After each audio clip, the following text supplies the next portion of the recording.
can your sides look like this and you still have braids that look full like this? You absolutely can, and I'm going to show you how. Hey y'all, so we are going to do these straight backs. We're going to start with getting prepped, and that includes hanging our mirror. I will link this mirror. I tell you guys all the time about this mirror. It's phenomenal. That's the leave-in conditioner I'm going to use. I'm going to make sure I use a parting comb, and then I'm going to make sure I blow dry my hair with a heat protectant and all of that. And I'm just showing you all that I like my workspace to be clutter-free, because when you're doing your hair, you can end up making a mess. So keep that in mind. I'm going to part off a small section in the back, and that's going to be for some individual braids, and then I part across my head from ear to ear. Now, even if you don't have alopecia, this is the way that you can make sure all of your braids stay the same size.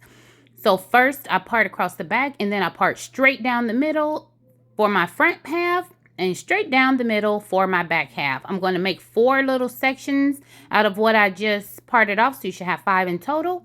When I get ready to do the front, I part off a section of hair from the front, then grab that, just follow that part on to the back, and then that's me dancing. Y'all make sure y'all have some music playing so y'all can have some fun.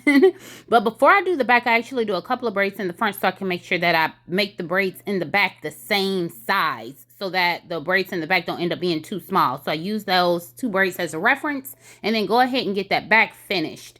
Those are knotless in the back so that they don't cause any tension on my nape area. And as you can see, there's a nap sticking out the back over there. That's because I don't want to braid that. I don't want my neck hurting, and I don't want little bumps.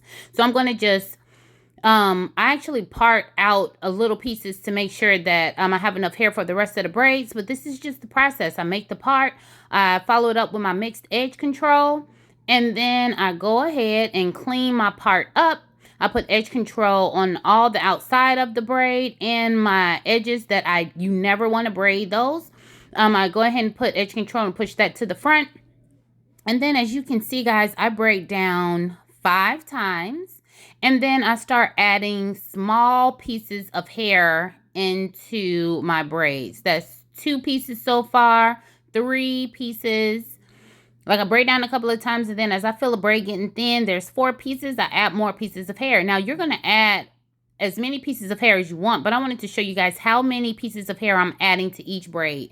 Keep in mind that I do, aside from my alopecia, I have very fine hair. So the alopecia doesn't make it any better, but the density of my hair is low anyway. So I have to add hair a whole bunch in there to make sure that my braids aren't too skinny. If I were doing design braids, I wouldn't be adding all this hair. But when you're doing straight backs, you want to make sure you're adding small pieces of hair until you get to the back. Now, you guys see how my arms stayed behind my head the whole time I was braiding. That was me getting a little break.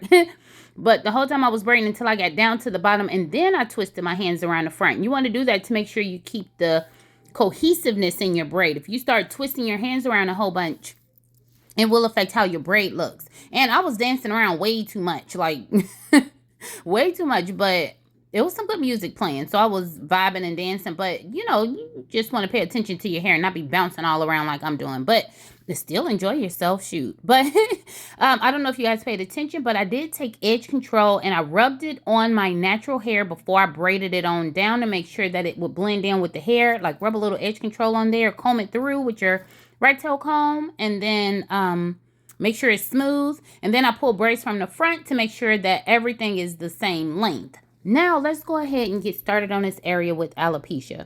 So first I'm going to make my part, clean my part up, and then separate a little piece of hair at the front of the braid like you saw me doing. I took 2 very, very thin pieces of hair and made this little bitty microscopic looking braid in my head. And then I just took my crochet needle and crocheted straight pieces of hair in there. That's it. Super simple. At the front of my head, I took that little thin piece that I left out and took 2 very small pieces of hair and fed them on in there. And then after I braid a couple of times, because you don't want to grab that hair that you added in with the crochet hook right off. After I braid down a couple of times, I go ahead and start grabbing the hair that I would normally be feeding in as I was braiding. I start grabbing that hair and incorporating it into that little braid I just made. Now I can make this braid nice and tight because that's not going to put any tension on my hair. And that's because my hair has already been braided down and protected. And you guys see how that was looking nice and full and a normal size. Now for the rest of it, I didn't do that but to 1 braid, but I did add mascara onto my parts to make sure I filled it in some. And then that's how we were looking. It's not perfect, but it definitely works. I wanted these to look like they were French curl braids, and I did not want to use that tangly French curl hair. So you guys see how I'm wrapping the hair around the rod without flicking my wrist? I slowed it down so I could show you. I'm going to make sure the hair lays smooth on there and then wrap it smooth and flat around my rod. When you do that, it'll give you a spiral curl and it won't give you any of those. Like the other curls are really pretty, but I wanted a French curl with these, and that's how you get that, is you make sure that hair is wrapped flat around there. I don't do a bunch of edges, but I definitely wanted my hair to look polished, so I swooped and duped a little bit and put some foam on there, sprayed it down with some holding spray, and then tied it down. Like I tie everything down to make sure, you know, everything looks good. I dipped the hair in hot water off camera, but that's how it's looking. You see how those curls look? That's more of a French curl braid. I will tell you all a tip. Make sure that whichever way you ride the first piece, you ride all of the hair in the same direction. That's going to give you a French curl braid. You don't want to just be riding it all over the place. You want it all rided in the same direction. And then that's how we were looking. And then I did dress up a little bit. And this is a completely unrelated video. This is a video about those jeans. But they look cute, right? The braids, the jeans, all of it. Thanks for watching. God bless you. Love you. Bye.